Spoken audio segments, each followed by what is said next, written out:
Hello, welcome to Elemental Movement and Food. And today I'd like to help you explore your moving posture in a standing position. This is an opportunity for us to nourish every single joint, ligament, and tendon.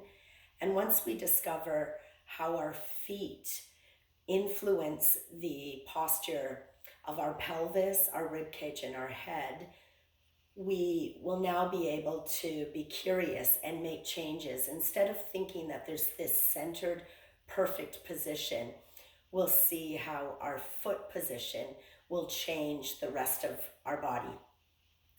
So we call them pressure points, and pressure just means that our bones are hanging and dangling over top of these pressure points. You're not pressing down and trying to make them stay. We are thinking about the bottom of our foot, and the bottom of our foot, we have a pressure point underneath the big toe, underneath the baby toe, and the middle of the heel. We call that a tripod. And we have both our right foot tripod and our left foot tripod. Now, the way that I press into that tripod, it will change the positioning of my pelvis, my rib cage, and my head. Now, let me explain to you how the rib cage, the pelvis, and the head are so important. My nervous system will often put me into a locked position, and I'll stand in this position because I feel comfortable. The problem with this position is that when I go to move, I'm not going to shift to a middle position and then start walking. I'm going to try to shift from the wrong position. I'm also cutting off the circulation on one side and not using the opposite side. So positioning and changing your foot position will have this beautiful conversation with your nervous system and make you feel safe going into all these different positions. Now, if my pelvis is out of alignment, then my rib cage, so imagine I'm in this position with my pelvis torqued to this position, my rib cage will automatically go to the opposite and my head will go to the other. They kind of alter like Lego blocks just so that I don't fall down. So I want to feel my foot position, and there's 6 different positions I can be in. I'm going to just explain them really quickly. I could be on one side. So I have more weight on one side of the tripod than I have on the other. In order to explore this, I want to feel how I can shift, and you're using foot positions. I'm shifting onto my tripod and I'm shifting onto my tripod. Now, if I start to move pelvis first, that's what will happen. I want to feel, do I feel safe as I transfer my weight to my one side tripod, other side? Can I feel how it influences the movement of my pelvis, which then influences the movement of my rib cage and my head? Everything goes together. Now, the next position I could be in is forward and back. I could have more weight onto my toes, and many people do. When I shift my weight onto my toes and I don't feel comfortable with my heels, my pelvis starts to rock forward. It really compresses my low back, and I am not trusting my foot positions. So what I want to do here is shift my weight back to my heel. And you can feel, as soon as you shift your weight back to your heel, your rib cage will come back and your head will come back. You don't do a bunch of exercises to push your head back. You just shift. Now see if you can notice this. As I shift my weight through the middle of my foot to the front tripods and back to the toes, I'm going to go back to the midfoot and back to the heels. I just want to shift forward and back. I don't want to lock at my knees, my hips, or my ankles. I just want to explore and be curious. Feel the muscles that are being recruited as you put bone pressure down into the joint spaces. Muscles are reacting to the pressures you're placing into the tissues. So we had two movements, side to side, and we had forward and back. Now this is the position I take, which is a little trickier. I have more weight back on one heel and the opposite toes. Imagine your feet to be like steering wheels. Now, if I lift up here, what's happening is I have more weight on the back of this heel and it's tilting my pelvis almost like a steering wheel. My feet are asking my pelvis to turn this way. So I want to reposition that. I'm going to put more pressure on this heel foot and these toes. And my pelvis will now face you. It was influenced by my foot positions. I didn't take my pelvis and shift it into a position that I think is center. My nervous system did not have a great conversation with the foot and the brain if I'm making alterations in the center. I want to sense. So now I have more weight on these toes and this heel, and I'm centered.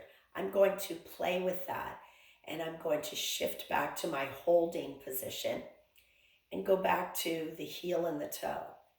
Heel and toe. Now I'm not moving my pelvis. My foot positions are moving my pelvis, which then influences my rib cage, which then influences my head position. So let's go through those positions again. I can stand, and what I don't want to do is stay in my favorite position. My favorite position tells me I'm not comfortable. I don't trust that I can actually place and move throughout the day from one foot to the next. No one should stay still and standing. You want to shuffle, and you only want to shuffle till you'll feel comfortable. Now at first, if I've never put weight through this knee joint, I might not feel comfortable. So I might want to hold on to something and only move till I feel I can let go. Let me invite you to explore these images. Are you able to let your big femurs dangle? Can they move into the joint spaces? So my knee is just space. Two bones are coming to meet to play.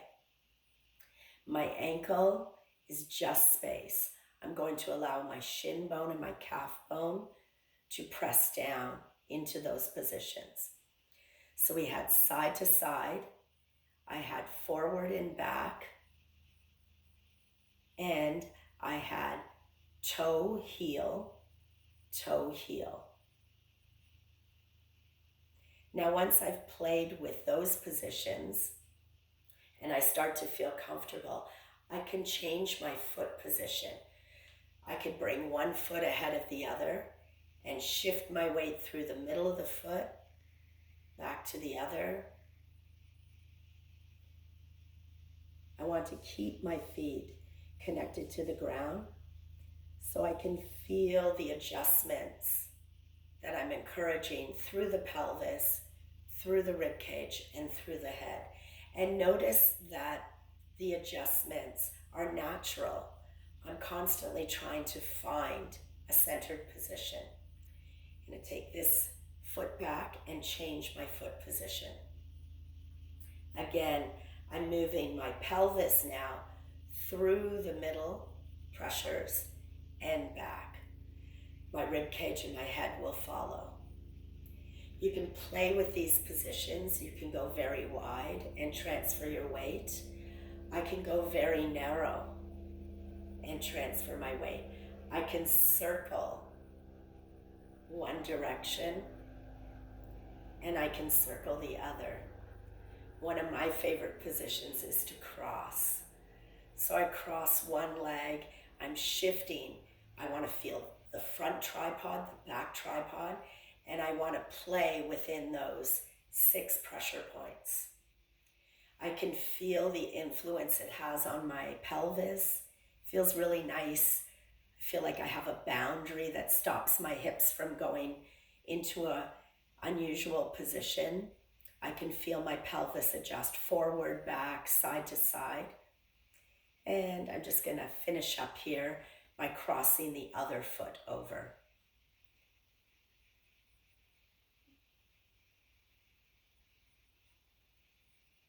Excellent.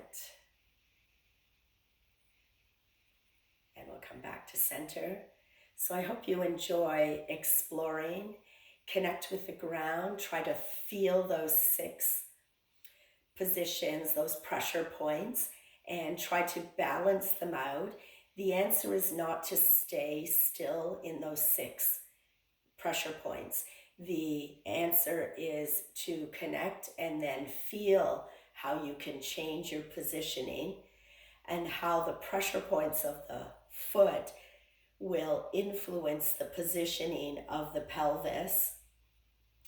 The pelvis and the pressure points will influence the rib cage and the head.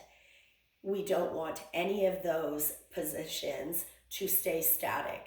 You're constantly moving and massaging and just enjoying standing again. There's no right position. There's no center that we want to stay in. We want to move dynamically in and out of center all day. And I promise you're going to love standing. Thank you. Thanks for joining me.